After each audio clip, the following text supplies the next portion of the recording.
That's what I'm talking about, son. Get you some of that daggone pie. Woo-hoo! Looky there. There's your bug-eyed big one right there. Getting started. We're getting started. Here's what I'm talking about. Gosh dang gorilla. Let's go, baby. Straight meat. God, look at that biggin.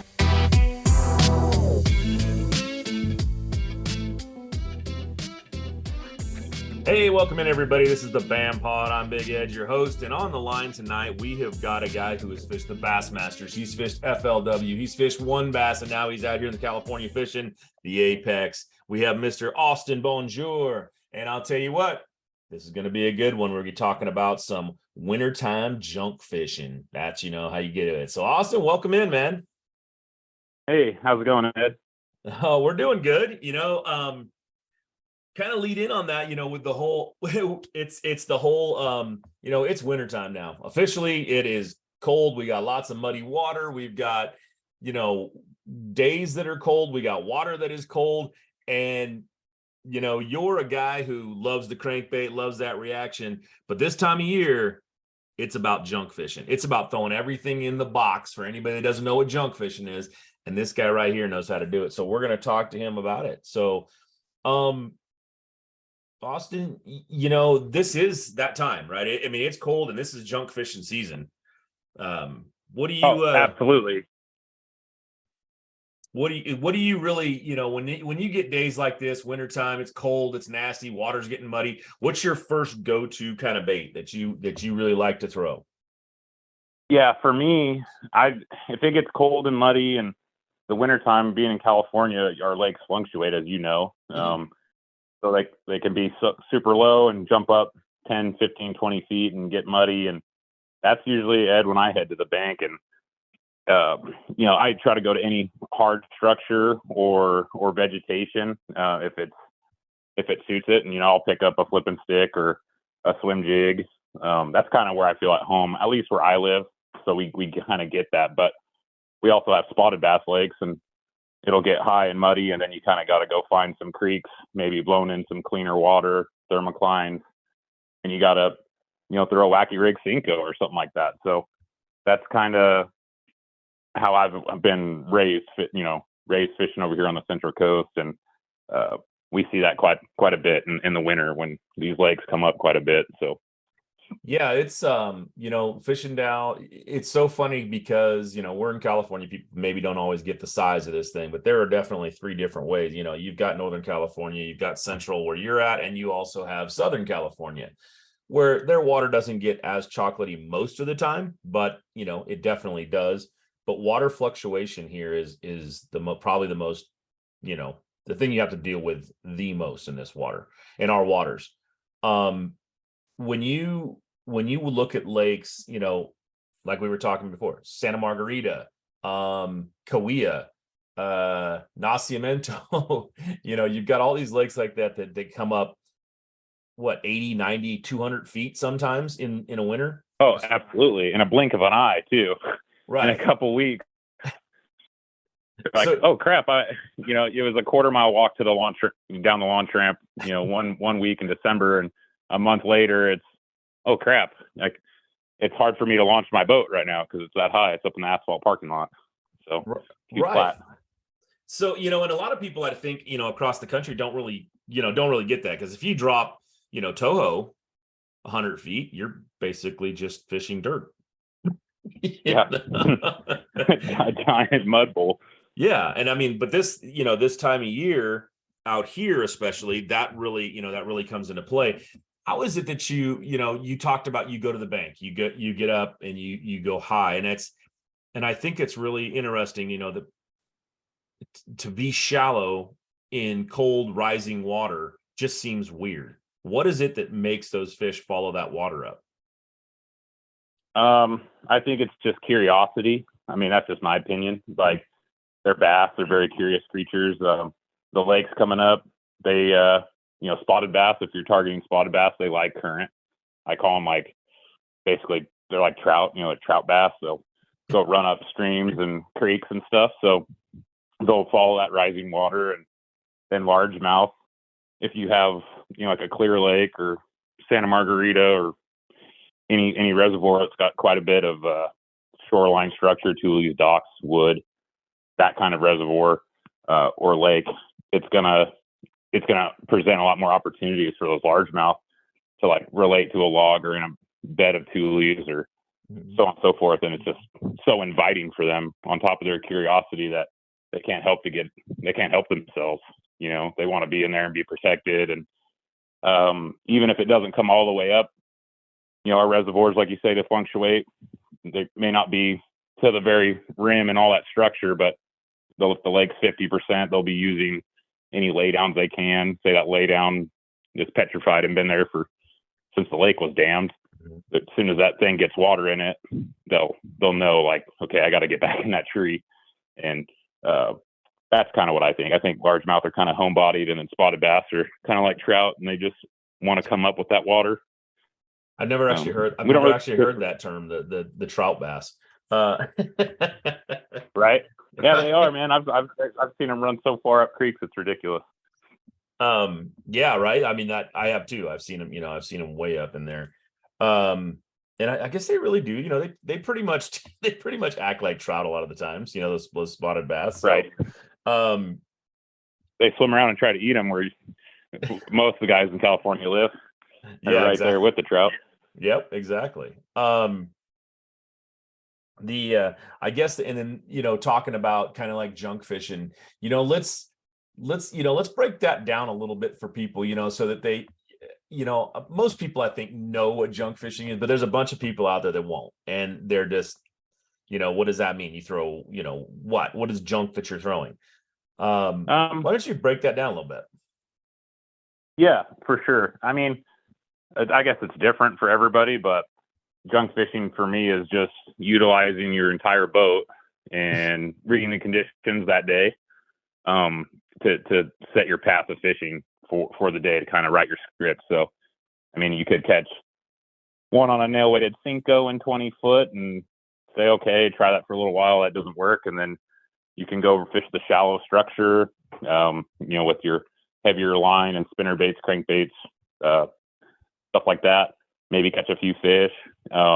Essentially just reading the conditions from, you know, any depth is accessible, right? That 20 foot to the bank, keeping a very open mind, and utilize your finesse and your power throughout the whole day. That to me is pretty much hitting on the head when it comes to junk fishing. What do you think? What do you think about junk fishing? I kind of want to pick your brain. We were talking earlier, and it sounds like you're like me.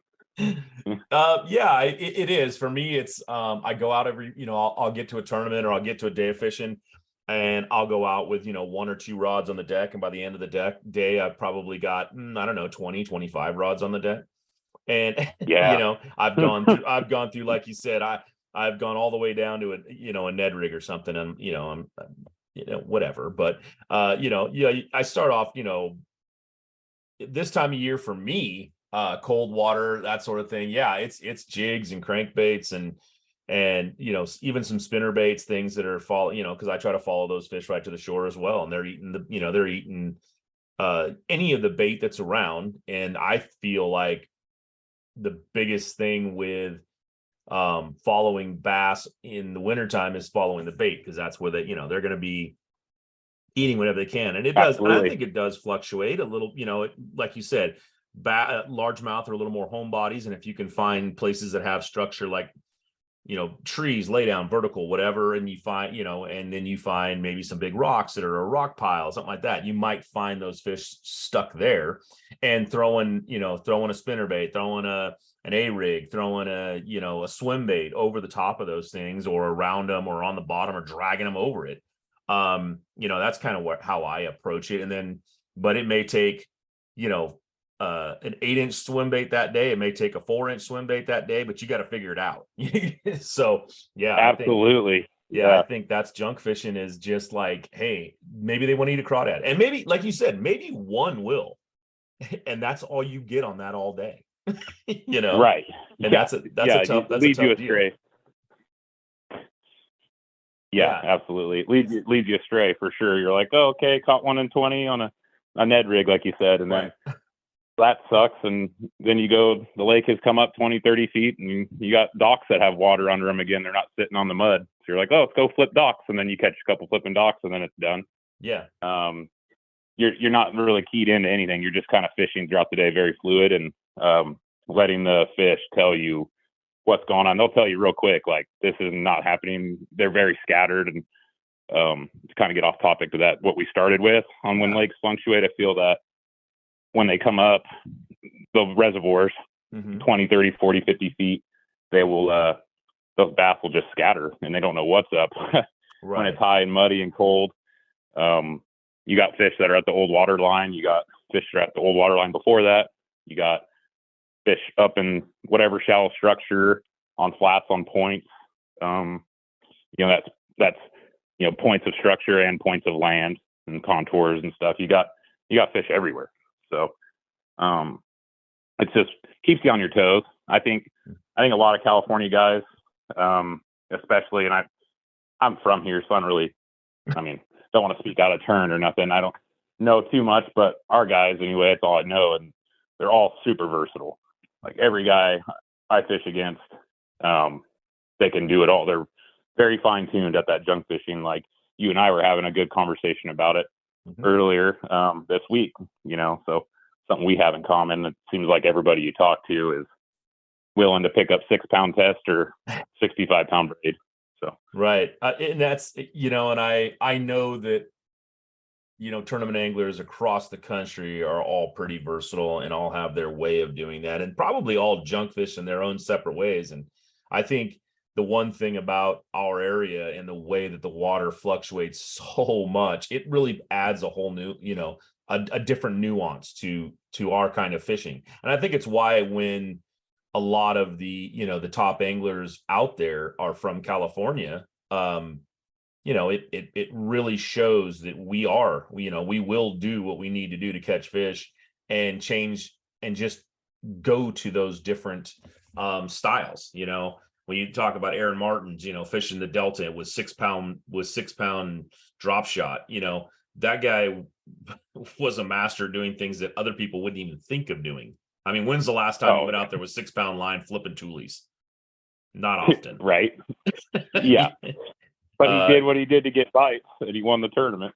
Yep. So, Ishman that Rowe. Creativity. Yeah. Look at Ishman Rowe, a guy who's known for being a power fisherman, but he'll get out there and throw a float and fly, and he'll do it very successfully. Skeet Reese, he's made his money off of doing just about everything out there. This is what California is about, but it's also when you talk about across the country, that's what has to happen with every different kind of thing.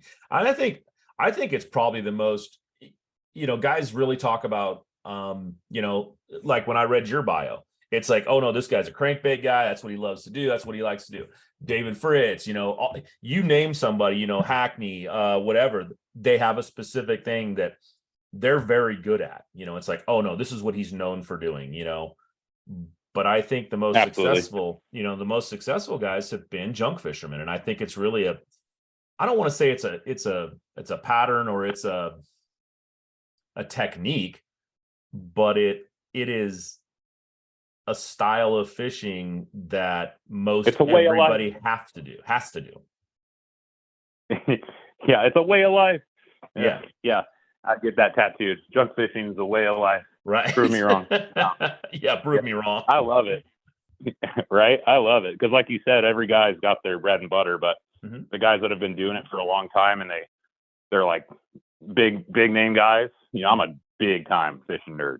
So I've looked up to these guys most of my life, the early 2000s when some of the King Kongs of the sport were going head to head, that drew me into it, Skeet and Kevin and Iconelli and Stephen Browning, Tommy Biffle, all those guys just killing it, but they all have their one technique. But the guys that have been able to do it for a long time, they're junk fishermen at heart. So, they, like you said, they can kind of do it all. And so another one of those guys that's scary is Brian Smith. He's going back to the elites, I saw.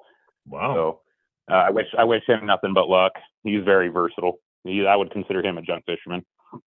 Yeah, and it's funny, like you said, these are some of the titans of the sport, basically, that have come up. I mean, there's a guy out there, Rick Clunn, who's still doing this thing, Shaw Grigsby, who's still doing this, and it's because they're very versatile.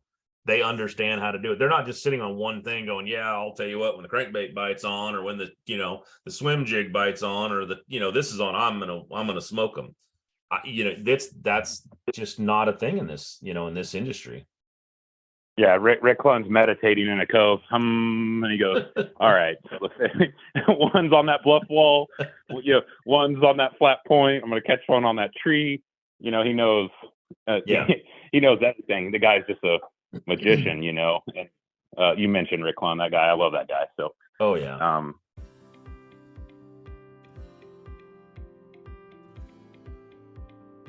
We have a process that we call simple price, simple process. And what that means is we take our lowest and best price and we post it on every single car. There's no back and forth. And by simple process, what that means is when you meet somebody, they can handle every aspect of what you do in your car transaction buying experience from beginning to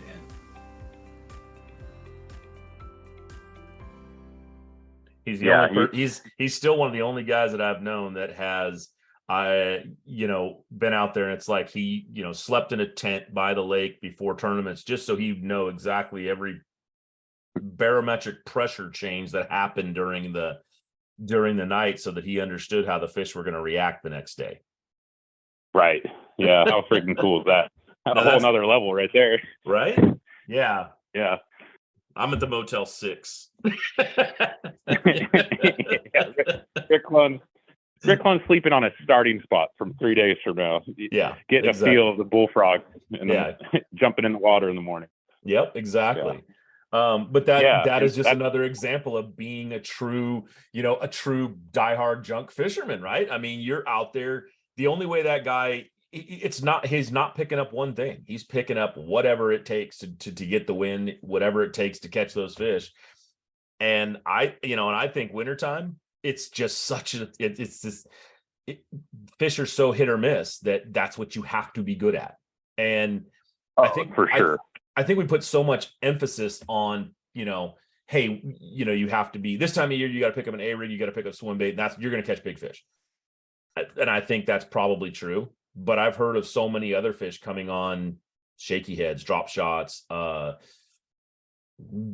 creature baits, crawled super slow, or sat down and not, you hardly move a bait or whatever, that and those are big 7, 8, 9, pound fish are being caught all the time doing that. How many times you come to a tournament and, it's a guy that's sitting there, and it's cold and he's put his, threw a Senko out there, put his coffee down and picks it back up and there's a 10-pounder on it.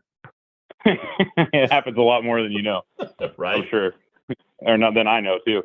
Yeah. And that's one of those things that I think, people out here that we're talking to right now, it's like, yeah, don't be afraid to just be super versatile in the wintertime. Be, you want to throw, I'm not saying throw a topwater bait, but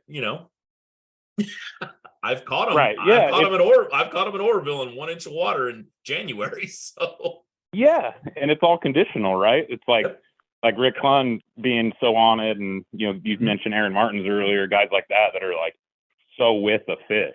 There's like not only them, but whoever's doing well, not even competitive fishing. If you're just a fisherman for your own personal goals, right, and you start to get on a heater or whatever, you just feel everything clicking when you're being able to utilize everything.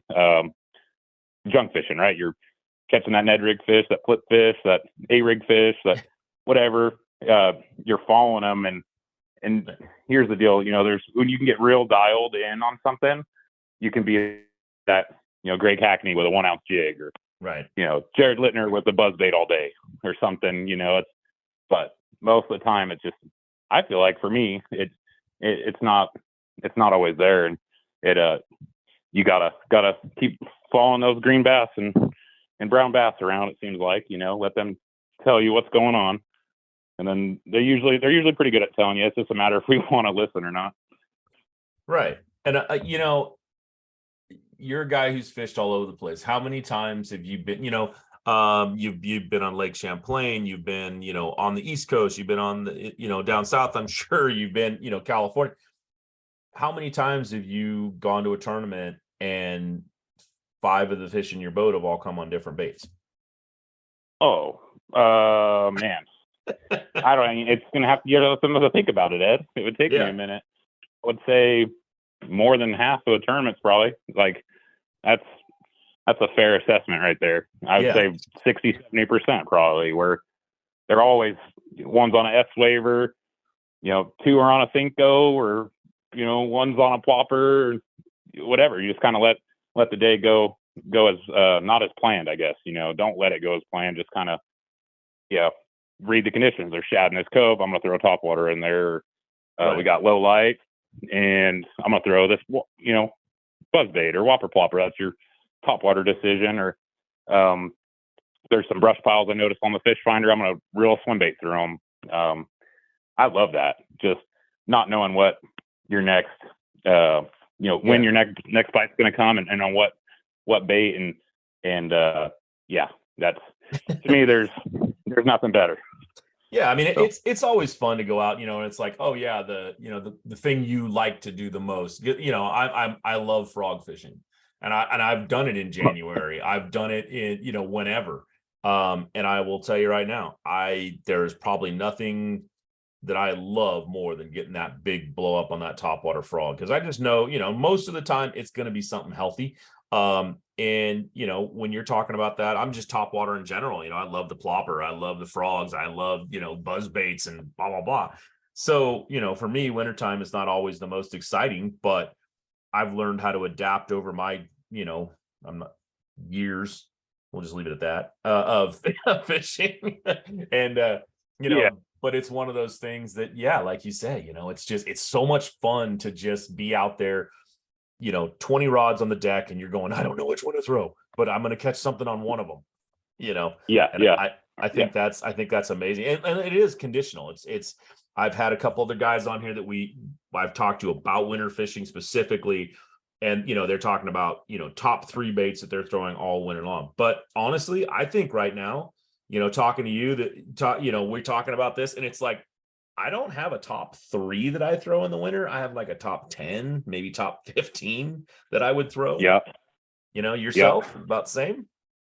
Yeah, I'm probably around there. And like you said, the winter time out here, and rising, falling in a month, so much happens and changes that you can't really resort to your 1, 2, 3 baits. It's changing daily, and hourly, obviously, so you gotta have the spectrum. Rig and tackle for me is a nightmare. Before I go fishing somewhere, I won't launch my boat.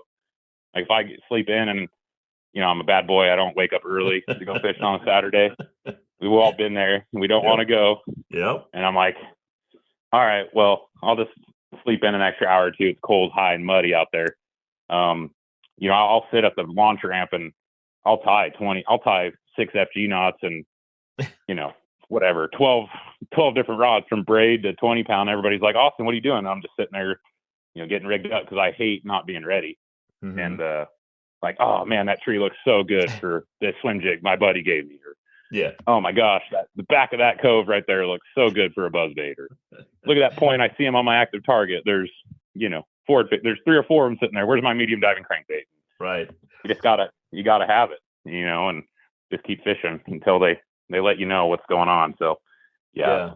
Well, I got a question for you. How many rods have you bought in between pre-fish because you're like, oh, I need a rod, I need this one, I gotta throw this bait now? I know what I need to do. You went out pre-fishing. Yeah, you went out pre-fishing, and you're like, oh, you know what they would probably eat? Oh, I don't have a good rod for that. I'm gonna go buy one. Yeah. I'm not gonna lie, a few. Probably I'd say under 5. Under 5? Man, I wish. Yeah, but I haven't been doing it that long. I'm usually the guy that borrows rods from my buddies that I stay with. I surround myself with a group of guys that all got sponsored, that all have rod sponsors. Yeah. And I'm like, okay, so you're not catching them on this, and this. Could I borrow those if you're not using them? If they're just staying in the hotel room? And, God, I need, just a different action for this style of crankbait, or my 8-footer is not going to do it. I need that 7.5-foot crankbait rod. Yep. Pat, let me borrow that. Yeah, no, it's pretty wild, and it gets hectic. I mean, I don't know how I don't end up with more treble hooks in my ankles, or I don't know, landing fish and knocking rods in, or yeah, it's always a nightmare on my front deck. People Nice. can't explain it. Oh, it's definitely the way that definitely the way I approach. I mean, for me, it doesn't matter what time of the year it is. If I come in with 2 rods locked down, I'm probably getting a check. Because most of the time I'm coming in with 15 rods on the front going, what'd you catch them on? That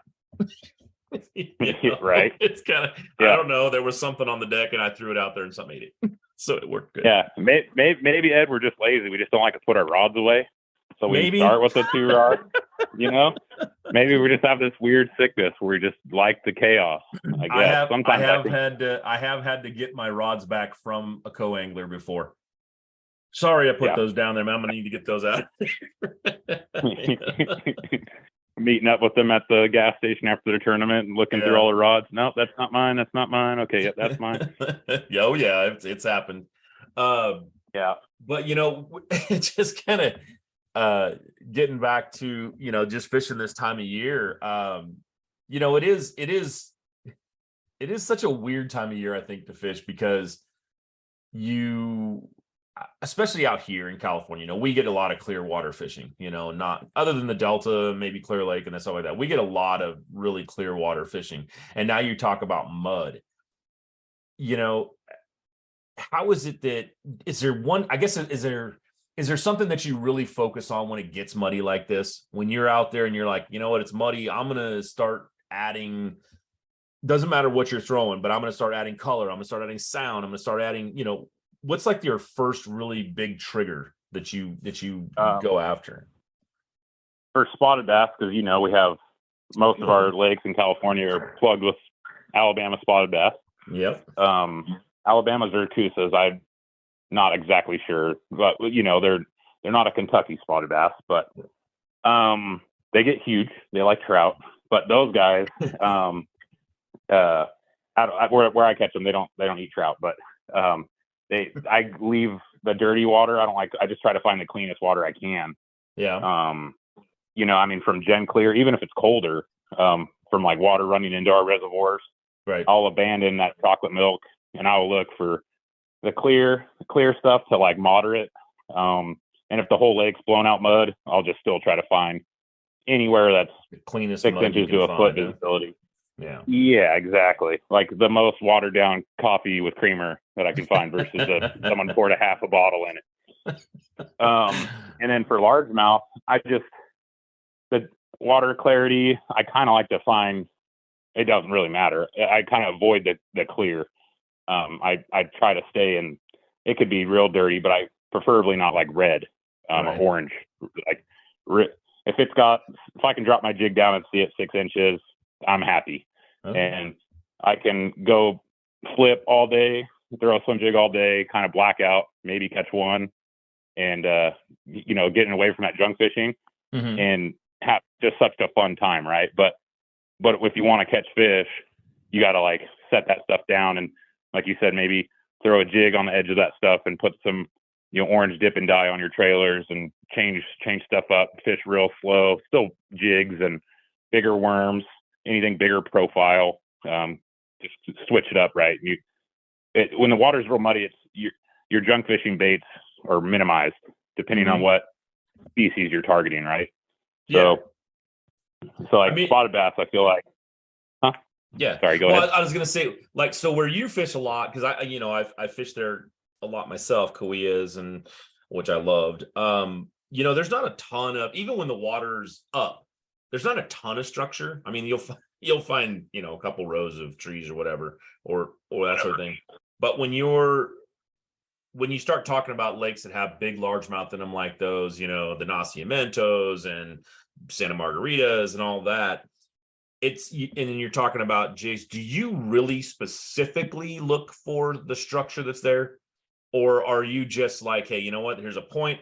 I'm gonna throw out on it and hope that there's a stack of fish up there. Now I know you're using forward-facing sonar, so you don't have to guess anymore. But is it one of those things where it doesn't really matter when it's cold and and muddy, you can pick a bank and fish it, or do you at that point go, I've got to find something to throw at? Bass U, folks. Information is pouring over. If you want to learn more about every lake, how to fish, shallow, deep, in between, skipping docks and rocks and cranking, slow wiggling, chatter, smattering, you get it at Bass U. We got the best of the best. If somebody's ever caught a bass on something and perfected the technique, we got you covered. Get on Bass U TV, check it out, sign up, be a member, be part of it, folks. Keep learning. I'm Gerald Swindle. Subscribe to Bass U. I'd rather have something to throw out and kind of know why they're there. Like, I can't just fish a point if I don't know, if it doesn't make sense to me. Really, like I'll try to just analyze the day and have more of a structure mindset and know they're relating to, could be a rock wall, some of our steep spotted bass reservoirs, it could be a vertical wall with a kick out on it versus just fishing a 45-degree chunk bank for waves. I'd rather be thrown to that vertical wall or a high flooded reservoir, or not even high and flooded, just came up a bunch and's got a lot of targets, laydowns, and stumps that are relatively shallow. I would rather do that. And your baits will vary, right? You can still finesse fish in that super shallow water, and they've maybe eaten a black jig with a flapping hog on it, and then the next day or that day they don't even care about the black and blue jig. If you do get bit on it, it's green pumpkin and it's way smaller. You're like, what the hell am I throwing this little tiny jig for? They're in like 5 feet of water. It just kind of plays. It's finesse the power, and I'd definitely rather be throwing to targets, if that answers your question a little better. But a little bit, yeah. I mean, it's one of those things that I think guys go out and I feel like, you get comfortable when you have something, when you see a waterway. I mean, like right now, our lakes to us, they look better because there's finally water in them, but they also look very mysterious right now. To me, when I go out, it's like Orville, and you look out there and it's like, yeah, here's the places I would normally fish. They're also 300 feet deep now instead of, 20. So it's going to be tougher to do, but at the same time, you have to go back in your memory bank and go, oh yeah, but I remember the last time the water was up here 5 years ago, there was a big rock up there, something, I've upgraded my electronics and then, so all my, waypoints are gone, but, there's a big rock up there, so I can throw to that. And I think that people really get to that when the water starts to move so much that you have to look for that structure but I've talked to some guys that are just like, oh no, you can go out onto any point and just start chucking baits, and they're going to be on those points. You just have to have confidence. And it's like, confidence is a hard thing to get when the water looks like this. Right. My trust is very small right now with you, Lake. You need to show me something that's very fine print, very dialed in. Yeah. I mean, I was back at Redcrest last year, and we were watching these guys fish in Oklahoma, and they're flipping in literally they were flipping leaves that had been pushed up into a corner, and they're fishing under those leaves, which was, I don't know, maybe 2-3 inches of water. And they had the confidence to know that that's where they wanted to fish, and they start catching fish. And I'm sitting there shaking my head because it's cold. It's Redcrest. It was cold. And it's Oklahoma, it's wide open, and they're fishing stuff that I wouldn't even dream of. But I don't know how many times I've gone to a lake like Orville, Shasta, and caught fish literally on top water in January, or caught them, just throwing a spinnerbait up in that, on the edge of the lake. How is it, you don't think about that, but that's kind of where I was going with the whole. Is it like, hey, you can just run down a bank and throw it, or do you need, is it structure that you want to look for? Because a lot of people, they're going to be like, I don't know what to throw here. It'll keep people home. It's like, I'm not going to that lake. I'm not going to go to, I mean, I think Kauai is one of those ones. I don't know how much you fish that lake, but it's like, it's one of those ones that it drops down to nothing and then it comes all the way back up. So Lake Success, which is in the Central Valley too, is the same thing. It's like, that thing was literally a puddle. How does it still have fish in it? And then all of a sudden you go back out there and you're catching, 6 and 7 pounders. Right. I've heard that. I've never fished either of those lakes, but my brother moved to Bakersfield after he turned 18. So I got to fish Isabella a couple times on the shore, but I've heard of success. I heard there was nice ones in there. Kauai fluctuates a whole bunch, huh? Like it can come up and down throughout the entire year. Yeah, like it's probably almost full now. I haven't checked it, but it's like it's probably almost full right now, but it was down. My buddy was taking like a quarter of a mile to get to the water, to get, from the Oh camp. my gosh. Yeah. So it's come up, Yeah. it's come up probably close to 100 and something feet, 200 feet, whatever. And it's not a very big lake. It's kind of small, but the amount of 14 and 15 pounders that have come out of there is crazy. Yeah. Yeah. I mean, I've heard of just freak shows coming out of there. Yeah. And it's Central Valley. They have a long growing period, but that thing will go down to where you just seems like it's a puddle. And then it fills back up and you're like, what happened? And there's nothing in that lake. I mean, there's rock piles and sticks here and there, but mostly it's just all vertical stuff with a few trees up in the creek, that are in maybe when it floods, they maybe get 8 feet of water. I mean, Santa Margarita's, I don't know how much that lake fluctuates, but as far as fluctuating, it'll just continuously drop, really, just slowly. And then it'll, it seems like we get a good amount of rain every 5 to 7 years now. So that happens. And then it just slowly drops, and it may come up 10 feet and then, drop 12 to 13 feet the next year kind of thing. It's always kind of ticking down. But yeah, no, it sounds like Kauai, if a lake like that is kind of barren, you said it's just like some rock walls, minimal structure, right? Oh yeah. Trees and gosh, that lake comes up, like you said, that amount of, you said how many feet it came up? 200 feet? I think it came up. Yeah. I don't know how much it's come up recently, but yeah, I've seen it where it was almost full. And then you go back out in the summertime, late summer, early fall, and it's down 100, 150 feet. It's crazy. Yeah. Right. And now it's all the way up, right? I think it's probably up. You have a lake again. Yeah. I was going to say there's a little bit of water coming out of the sky here now. So we've got lakes that are full. There are lakes right now that are filled up that haven't seen, the level in 10 years, 12 years. Roger that. And they're spilling. Yeah, it's pretty amazing. I think for a lot of people, I think for a lot of people across the country listen to this and go, what? You talk about a lake like Lake Oroville. It just now crested where it's normally supposed to be. This time of year, it's finally at like 101% of where it's supposed to be. But it has come up almost 80 feet in less than a month. And it's still only at its winter pool, its normal winter pool. So it's still 110 feet down. So it still has another 110 feet to go. And it's hard for people. I think it's hard for people to think about that. And when you talk about going out and fishing in this time, it's like, it just blows people's minds. It's like, well, where do you start with something like that? Because these fish just had to come up 100 and something feet because they're following the water up, right? Right. And see, that's what I do. I follow the water up like we were talking about earlier in the show, in the podcast. That's something I do, right? I like to follow them. I don't like to be there's a couple of guys that are like magicians where I'm from. They're like just these like mysterious creatures that catch fish out in really deep water when it's muddy. And I have all of their respect. They're like nothing but respect for these guys.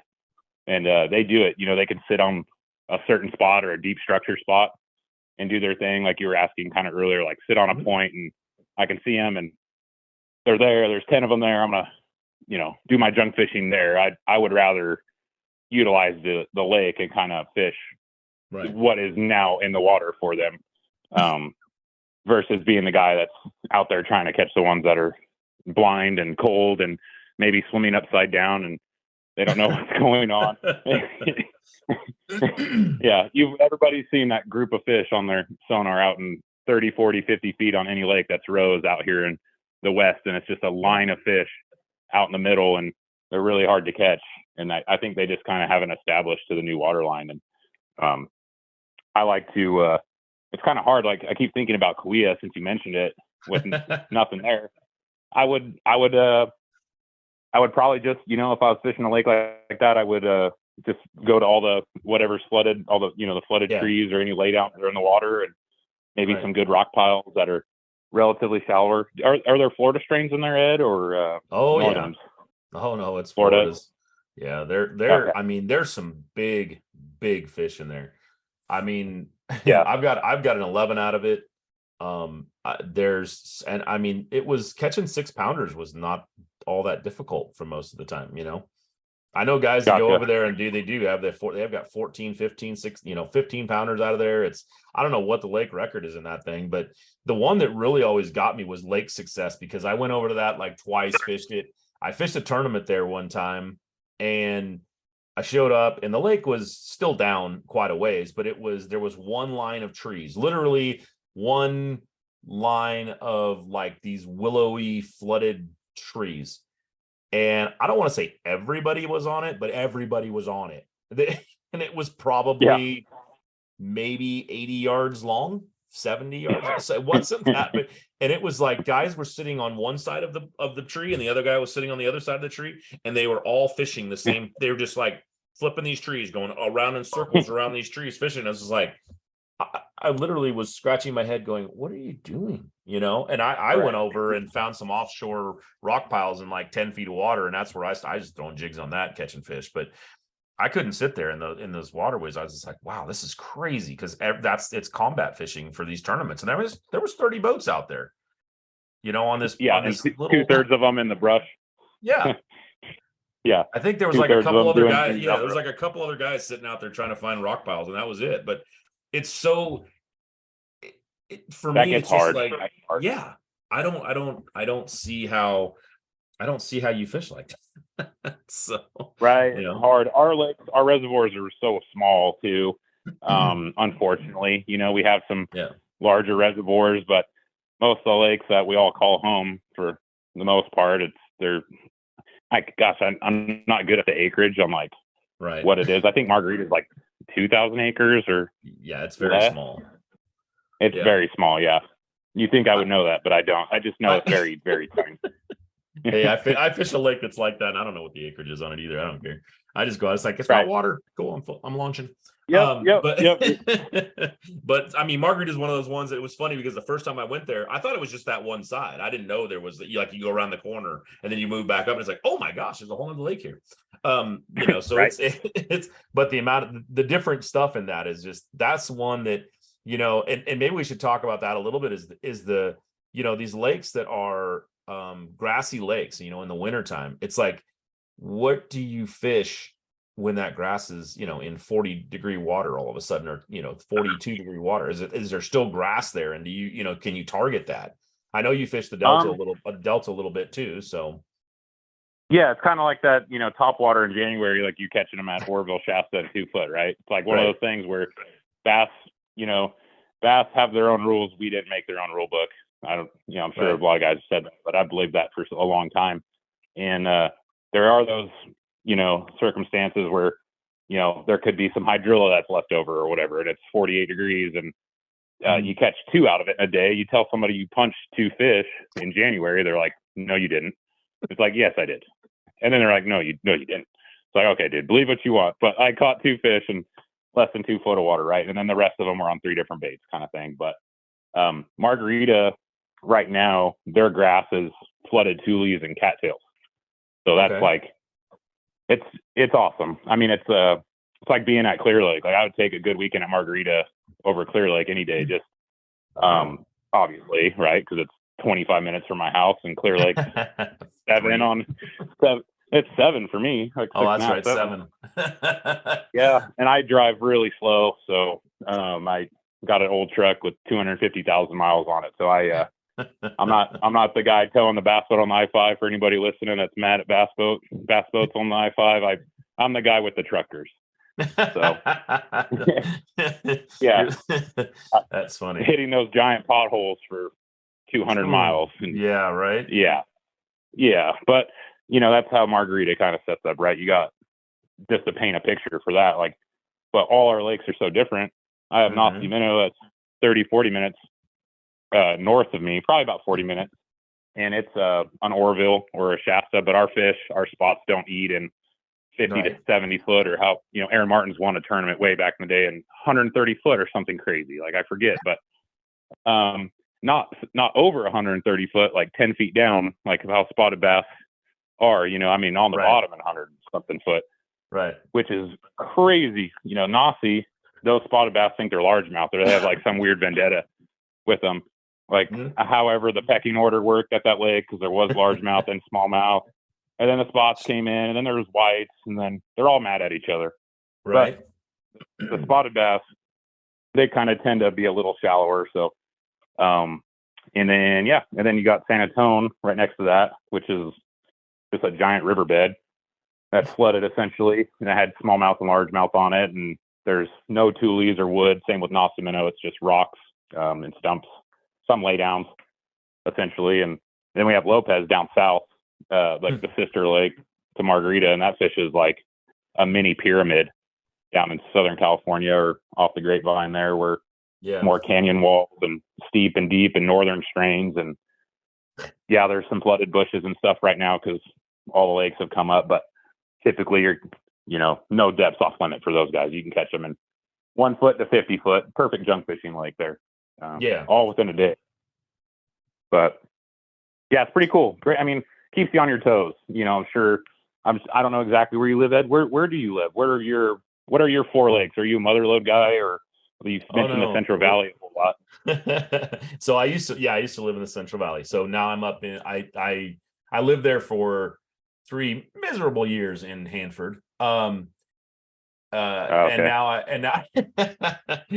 live up I live back where I grew up in Grass Valley. So up in so my lakes are like Oroville, Shasta, Clear Lake, Delta.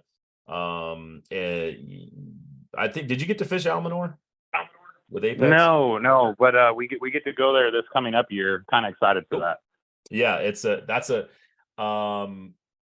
I think it's still early enough that I won't tell you what to use, but I can tell you that lake's going to be very much set up a lot like Margarita, except for it's got one side that's really shallow and full of grass and has some largemouth in it, and the rest of the lake is mostly smallmouth, and it's a big, deeper impoundment.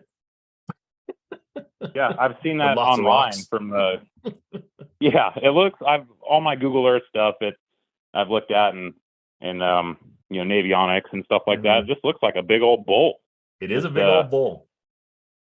Yeah, and I don't know about you, but I guess I'll ask you this first. Do you like fishing new lakes? Or I love to go see a new lake, because I feel like when you fish a new lake and you do well, it's like, oh, look what I accomplished. I got to, there's a lake that I fished recently. Last year I went up with some buddies and we fished a lake called Little Grass Valley Lake, and it is a bunch of monster smallmouth in it, right? And I didn't really know how to fish it. I had never seen it, nothing. And it basically set up a lot like Almanor. It's at like 5,000 feet. So it's, it's a little higher elevation stuff.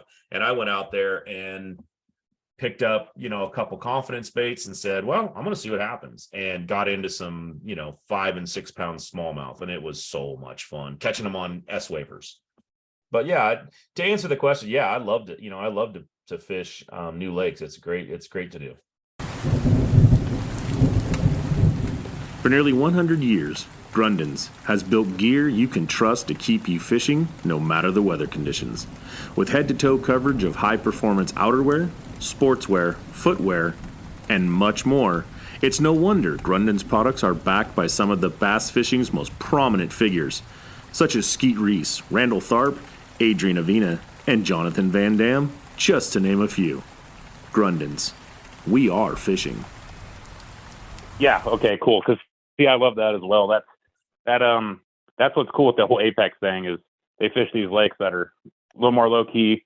They don't get like the heavier traffic that Glass Hen, other organizations the last couple decades have fished relatively often. Apex gives you gives us an opportunity to fish these other lakes. They're kind of off the map, and I mean, Almanor is a drive for me. It would be like a vacation or destination, time.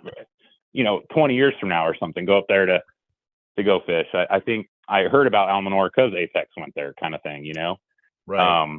and I love that, like being able to go in the water and, like you said, makes you feel good when you catch them, right? When you've never been there, you're like, oh man, do I get a cookie or a gold star, right? Like, yeah, you know. But it's just something new. It's just I would take that moment over fishing the same body of water any day of the week. Right. Who wouldn't, right? Be able to travel and fish every lake, a new lake across. Gosh, there's so many of them. There's probably, I don't even know, 1,000 or 2,000 or 3,000 in Texas that are bigger than Margarita, bigger than, probably the size of Orville or something. And they just built 10, and they're building 10 more. Right. And planted with offsprings of 13 pounders. Right. Yeah. And it's funny to talk about, to just talk about that a little bit is, how much I think people so get stuck, in their in what they're comfortable with. It's like, oh, I'm going to go here. Oh, I'm going to go there. And it is one of those ones. I mean, you do the same thing. You started as a co-angler, like almost everybody else does. And you started seeing different waters. You obviously got to fish Lake Champlain. I mean, how many people out there are like, I'll probably never fish there a day in my life, but you hear about Pickwick and you hear about Toho and you hear about all these different bodies of water that are just legendary and you'd love to go fish them. And when you start touring and you start doing that, to kind of put this together with what we were talking about in the, the whole junking thing, is now you're going to have to, you go out and you join a tournament circuit like FLW or the MLF now is what, they are, or Bassmaster. You got to go to places that you don't get to pick. You're just going there because that's where the tournament's at. Apex is one of those ones. The MLF, when they started, they were doing that. They were doing that with guys, they take them to this little bitty lake and they put 8 guys on it, and then these 8 guys and then those 8 guys and then, or 10 guys or whatever it was. I think that's just a great thing. And it really does point out how much junk fishing is a part of every season, not just cold, but every season out there. Absolutely. Yeah. I mean, it keeps you on your toes, right? It's like you show up to whatever, Lake Dardanelle, and all you're going to do is throw a square bill, surely maybe simpler is better, right? You're going to have guys that's, simple, just make it simple and catch the crap out of them. But I feel like for like a 3-day event, that's really hard to do. And maybe the guy will win, right? But he won't win for a long time. I feel like the guys like Aaron Martins that brought him up a bunch of times, or Kevin was on a run. A lot of them have done it. Brandon Polnick, a lot of these guys that we look up to him as national competitors that are killing it everywhere they go. They're just, man, so versatile. And it's that junk fishing mentality, like you said, from January to December, a whole calendar year. A lot of tournaments are from springtime, spawn time to end of summer, but it really shows you what some guys are capable of, and to make a living fishing. And if you just have personal goals and you're not a competitive angler, but the guys that are breaking their PBs and catching all these fish and finding the new bites, like I tell young kids all the time, like they want to find these bites. I'm like, well, go read the fish, go read the conditions, throw that top water at January because you thought so, and at Orville, or what I mean? Flip leaf mats in January, because you're going to be on the bite that no one else is on, and it kind of opens up. That's what fishing is to me. And it's so cool, not just getting stuck on something. Yeah. And, and it's to me, it's very interesting because you've come up, you came up from a co-angler, you did well as a co-angler, won a couple tournaments as a co-angler. And then you get to look back, and I don't know how old you are. The way you sound, you're probably 29. I was going to say you're in your late 20s, early 30s. So it's one of I those things that it's like, huh? I ruined the punchline. No, but I was just going to say is that, you get to see, I think you're in that prime of really getting to see, you grew up watching some of these guys, the Kevin Van Dams, the Iconellis, even all the way back to Rick Clunn and Shaw Grigsby and all these guys.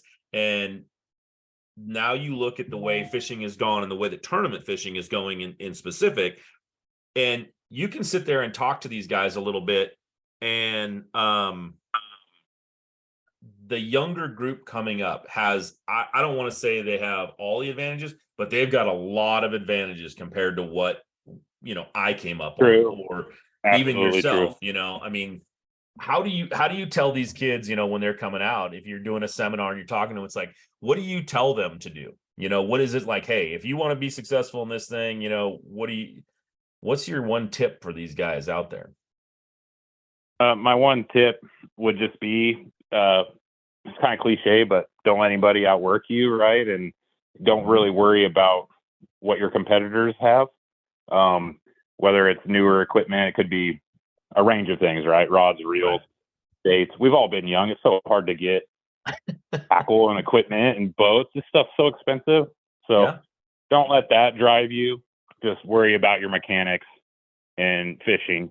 So, go to your local lake, pond, whatever, in your house, practice flipping into a cup, get your cat some exercise. Cats love a brush hog tied to a 20-pound and flipping around. Go to your lake. I have one little lake I grew up on fishing, and it consumed my childhood, but how I learned how to use a bait caster and skip docks was that dock. Like, I would go down there and the bite would be so bad, but I'm like, okay, I'm not going to worry about all these other uncontrollable things and that people worry about. I'm just going to figure out how to get this worm under that dock.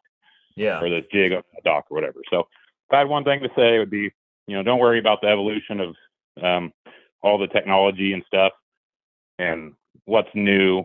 I mean, just showing fish something they've never seen before, new tackle. I mean, that's a kind of a cool craze, right? But kind of worry about yourself, worry about your mechanics, your fishing. That's kind of what I would, and that'll rise to the top. And I think that's a great, great point to tell these guys, is because, I talked to Cliff Crochet a couple times and quite a few. And I love his mentality on it, because he's one of those guys that looks back and goes, he loves throwing the old stuff. Everything that's old is new again, right? I mean, you grew up throwing jigs, but you're still throwing a jig. You grew up, I'm sure, because it was a super craze out here, was the Carolina rig, throwing the Carolina rig out here, and people don't do that as much as they used to anymore. Those are the things that's that the best. Right. When it comes full circle, that's the best to me. Right. I mean, and the thing is it never, I don't think it ever dies. I just think that people stop using it because it maybe doesn't get as effective as it used to be. And like you said, don't worry about all the new equipment and all this, because, when you were coming up, looking at a new boat, you were like, oh man, if I can just have $10,000, I could get a new boat. And now it's, if I had $170,000, I could get a new boat. Right.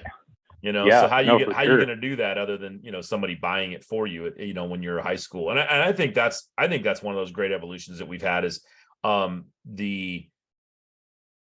the boat prices, but the amount, how far back you can go now. I mean, I was just talking to one of my other interviews that's coming up, and it was, he's like, yeah, there are junior high school teams now, high school teams, college teams, all that you can get, incentives to go fish in college. I think sponsorships are not sponsors. I think eventually there will be there's going to be full ride scholarships for, there's going to be scholarships in general for fishing, Absolutely. even kind of full ride. Yeah, for sure. And it's kind of weird how it's going, right? It's like some natural resources, lakes. We don't have, like you said, Texas builds 10 a year. Good for them. Show off. Right. Whatever. But there's going to be it's give and push, right? Like the amount of anglers and what can our resources and our lakes handle. It's just interesting, I don't really know what's going to happen, but it is awesome to watch it grow for sure. What outdoorsman doesn't enjoy that? Well, and you're lucky enough. I don't want to say lucky. You're skilled enough that you made what I think is going to be the maturation of the sport in the apex. I think being able to take smaller lakes, you're not just stuck on the Delta, you're not stuck on Clear Lake, you're not stuck on Oroville, Shasta, blah, blah, blah.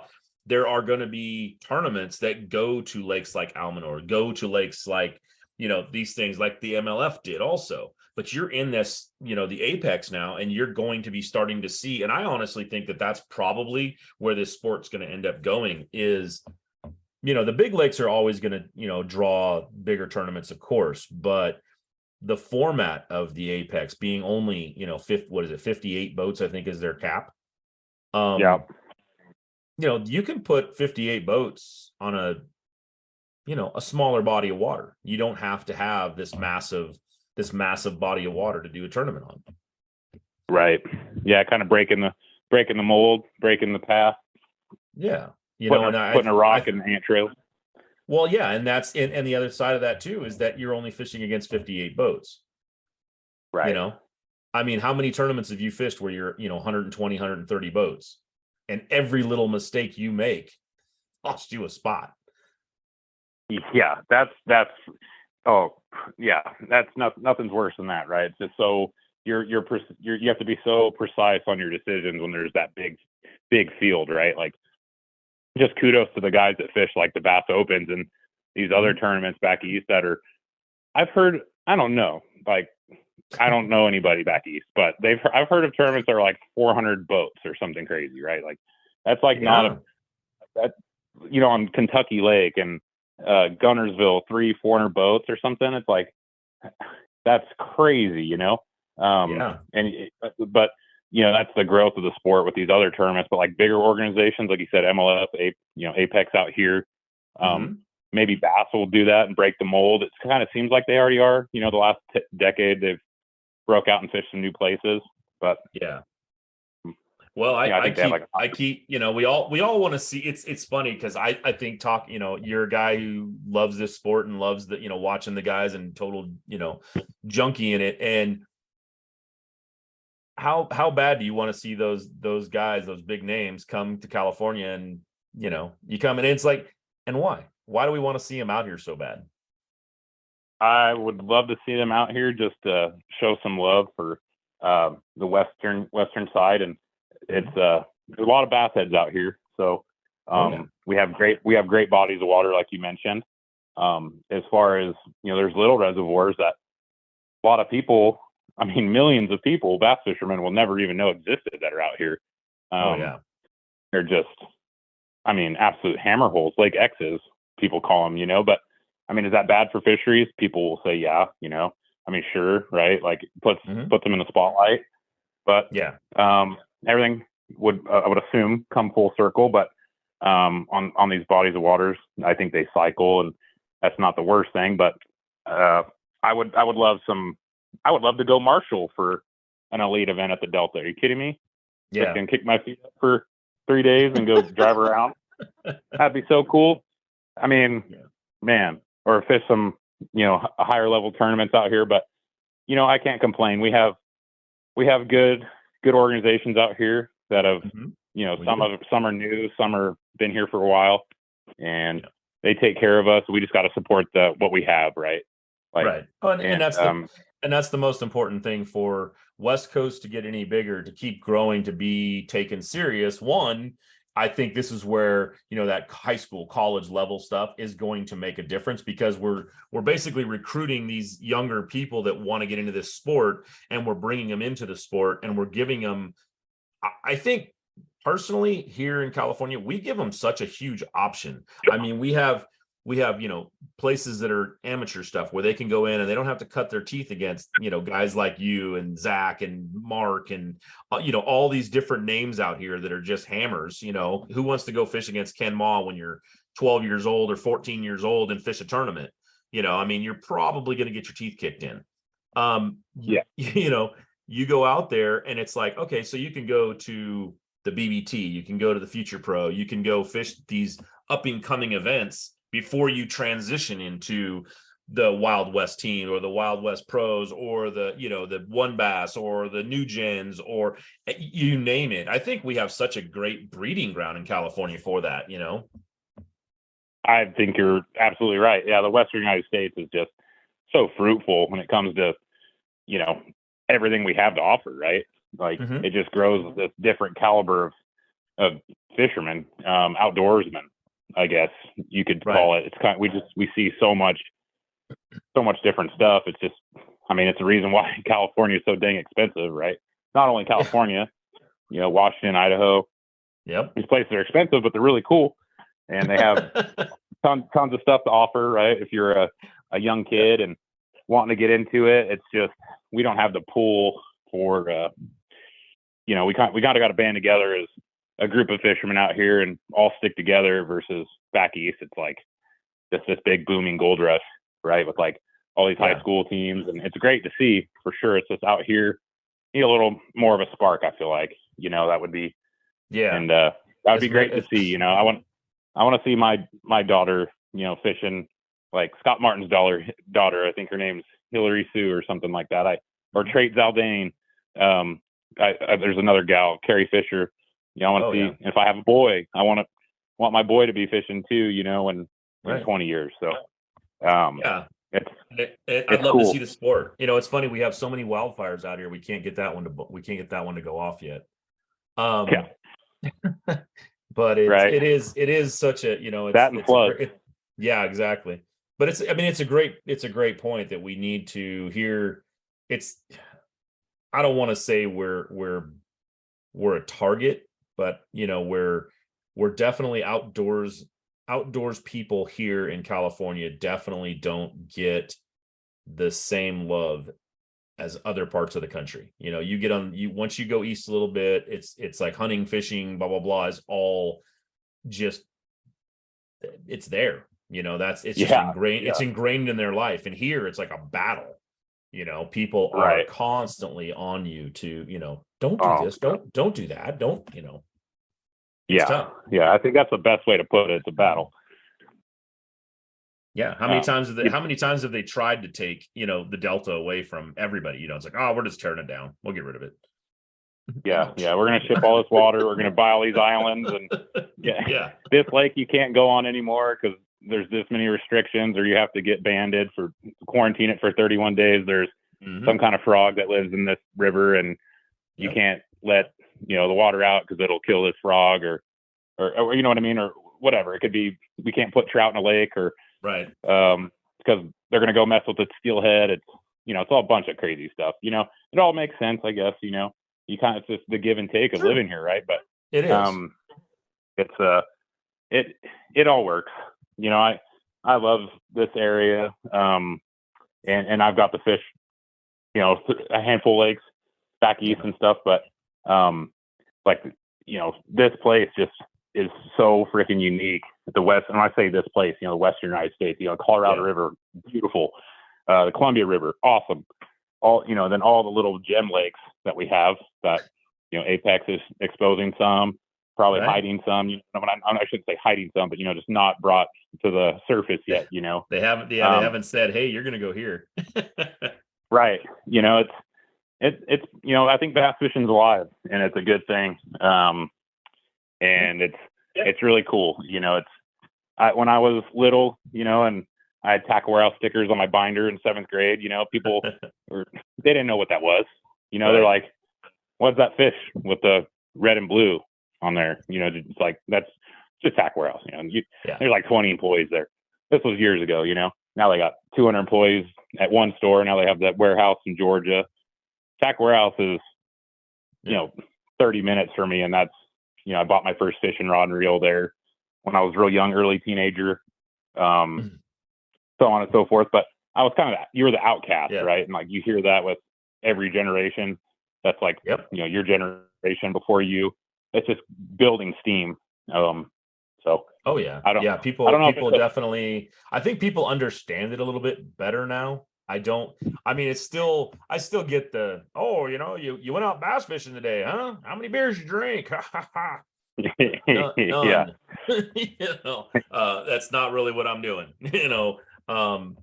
but it's become, people are starting. I know it was a big giant negative to the sport, but the whole thing with the walleye guys cheating and all that, how much light it shed on how much money is out there being won, being put up, being whatever, because I heard so many people, it's like, did you know they were fishing for $30,000?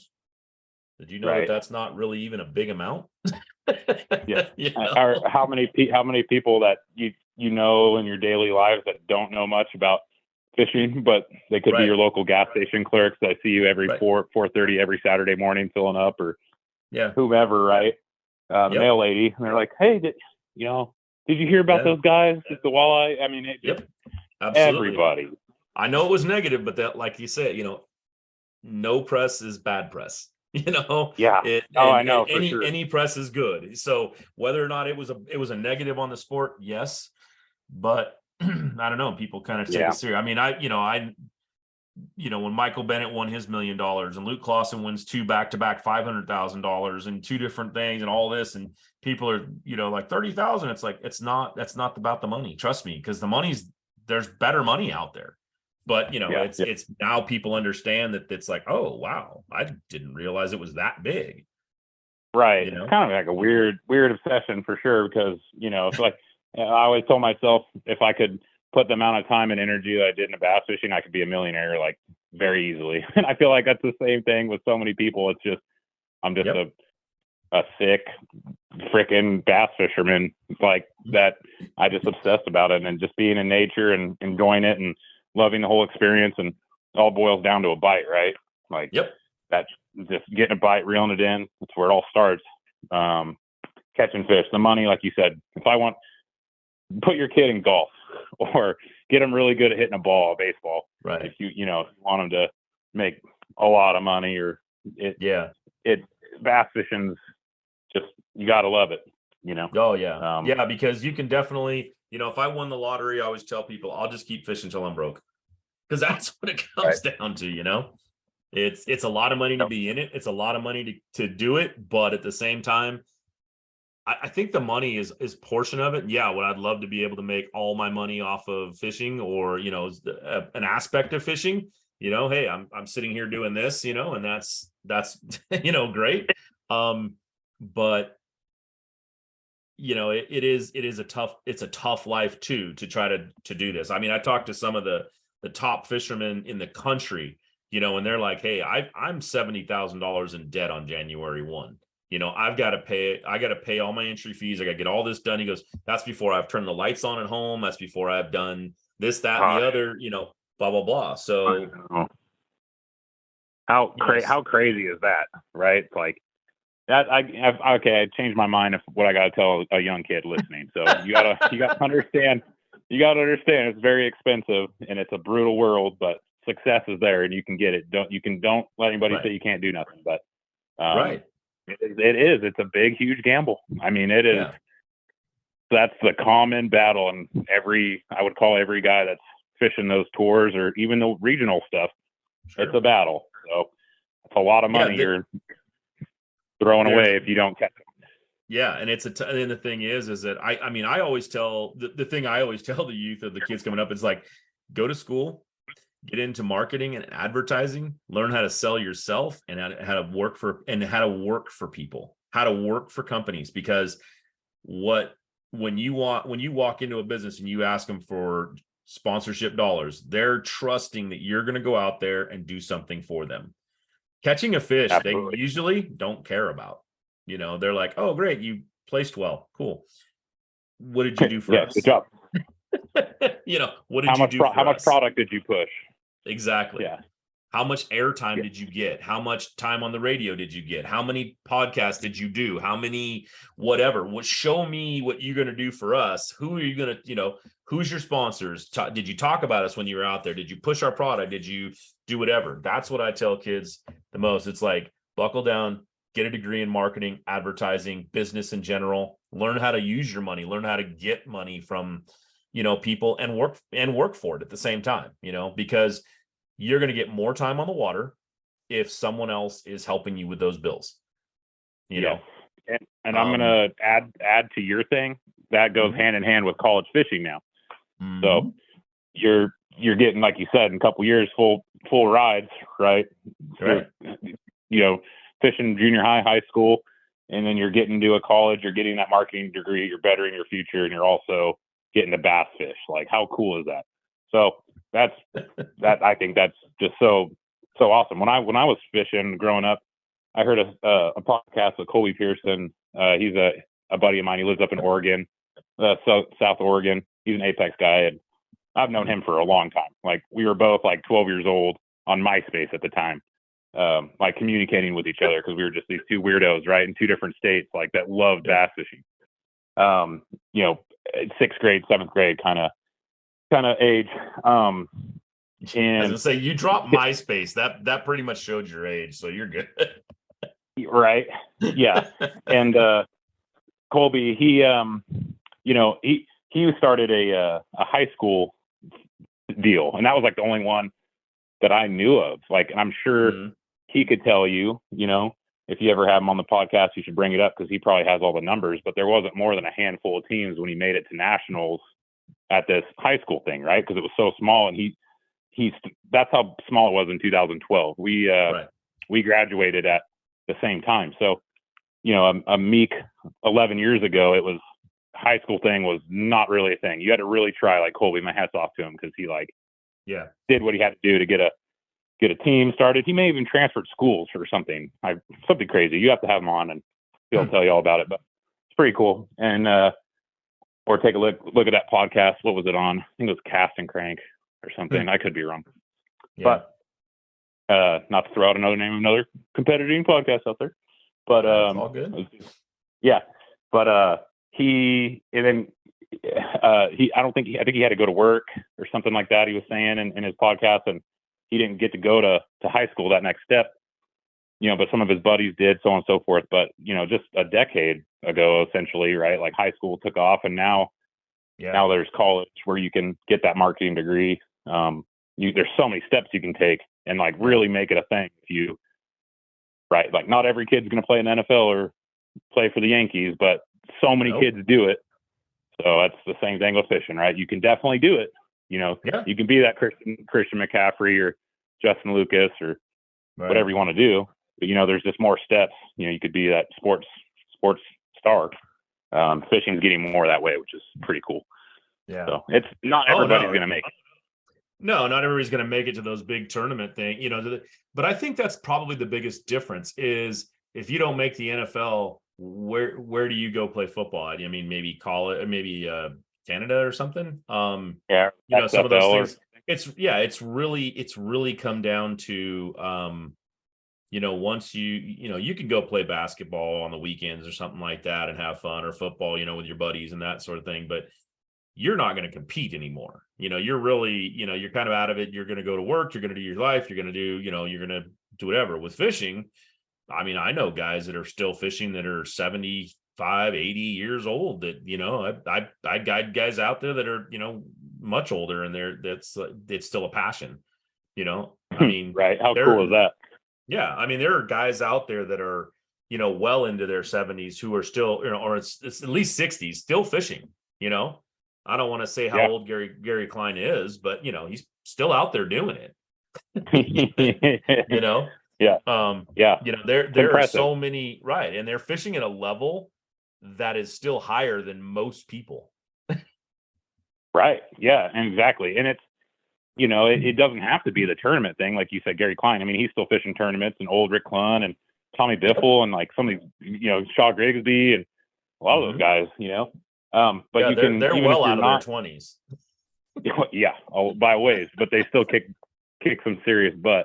Yeah, they'll still kick it. They'll still kick a 20-year-old's butt, and you ain't going to do that in football, baseball. You know, in the major sports, you're not doing that. You know, I'm sorry, but you know, that's not going to happen. Montana's not coming back to play for the 49ers or, you know, any other, or the Chiefs or whatever. You know, it's not not going to happen. So it's fishing for life. So if you're right. I mean, I love fishing for everything, Ed. So like, if I'm not fishing tournaments, you know, I'll hopefully one day be just traveling around with my family. If I'm lucky enough to do that, you know, it could be 70 years old, or it could be, 40, 50 years old, whatever. But that's something I would like to do, whether it's catching carp in a creek next to a truck stop with some Wonder Dough or Wonder Bread that I just bought at the gas station right there, or, fishing some stream in East Tennessee, something like that, like ocean fishing, salt fishing, anything that swims, dude. I want to catch it.